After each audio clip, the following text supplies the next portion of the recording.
a lot of times we'll look at course objectives, and you'll see those when you get into the syllabus and when you get into each module. But really, what's the purpose of this course? That's the important thing.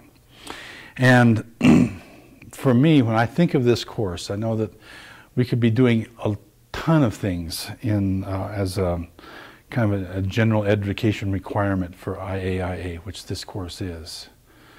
We could be doing all kinds of things, but I think ultimately the main purpose of this course is to get people to think. I've even written it up here on the board. Think. And it's something that we all think that we do, but a lot of times we don't. Many of you have come through educational institutions where you have not been taught to think.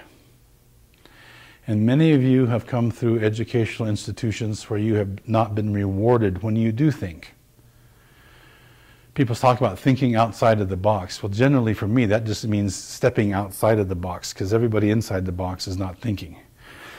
So keep in mind that the purpose of this course is to get you to reflect, to recombine knowledge.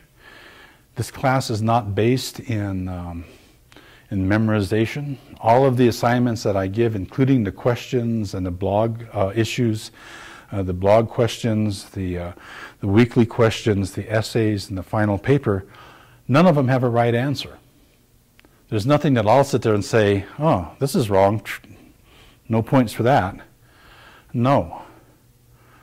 What I want you to do is I want you to think about what you want to say about that topic. Write it down, say what you want to say, and then the reason that I'm having you do research is you can say, in this magazine article, in this book, in this audio lecture or this YouTube video, this is what was presented, and this supports my position.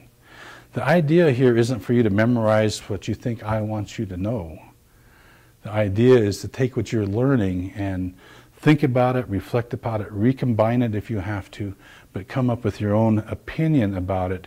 And because it's an informed opinion, once you've got the research.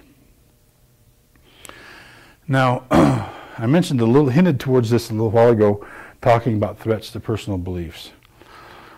But one of the challenges for this course is that we approach this from a perspective of cultural relativity. And what that means is that,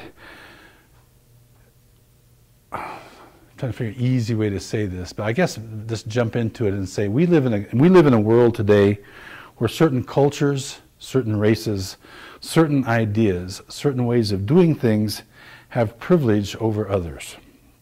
And what I mean by privilege is that if you do things according to the mainstream, you'll be rewarded.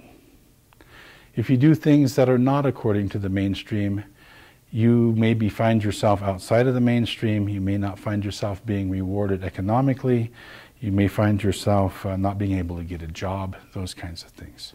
So certain things are privileged. For example, we know that within world cultures, there's many different kinds of knowledge systems. But for some reason, the Western idea of the scientific method has become the privileged knowledge system. So if you talk to somebody about medicines, the Western scientific method has probably identified a certain kind of method. Let's say I've been coughing a lot. You guys have noticed that I've coughed a couple of times already in this presentation. The Western scientific method has identified certain kinds of drugs that could take away that cough. At the same time, indigenous healers have plants or other substances that they find in their bioregion that will also cure this cough. But which one of those has the privilege? Which one of those is promoted? Which one is set aside as folktale and mythology? And which one is considered to be scientific fact? That's what privilege is. When we look at beyond just knowledge systems, we see that there's a privilege they call white privilege, which is a race-based privilege. And we see that Christianity as a religion in the United States is privileged. But we also see that Islam is privileged, say, in Pakistan, to the point where if you're not Islamic, there's a whole lot of things that will not go well for you there. Just the same way here in the United States, in certain areas of the country, if you're not Christian, things do not go well for you. What cultural relativity means is that we eliminate the privilege. We look at the quality of cultural expression.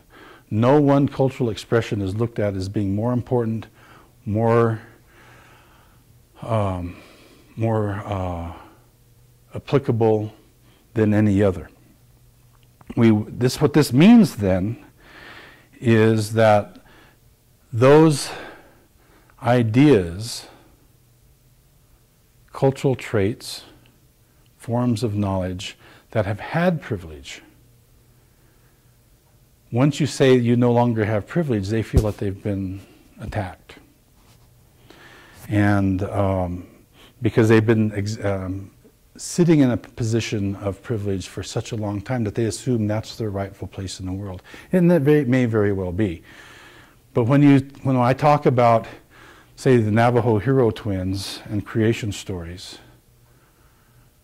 and talk about Christian creation stories, some people might get upset saying, well, Christian creation stories they're more than stories.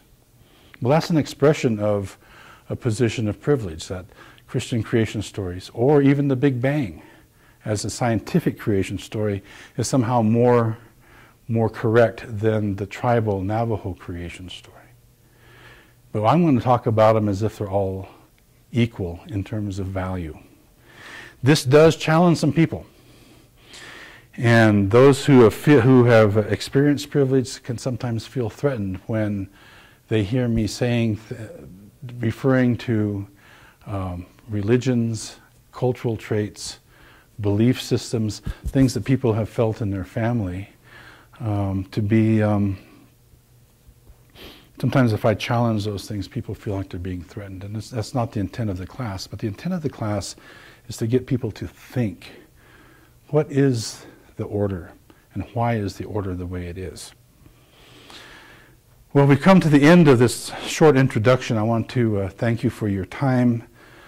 I know we'll have a good semester. I'm looking forward to getting to know you and seeing your work and interacting with you in this online environment. And have a good semester. Thank you.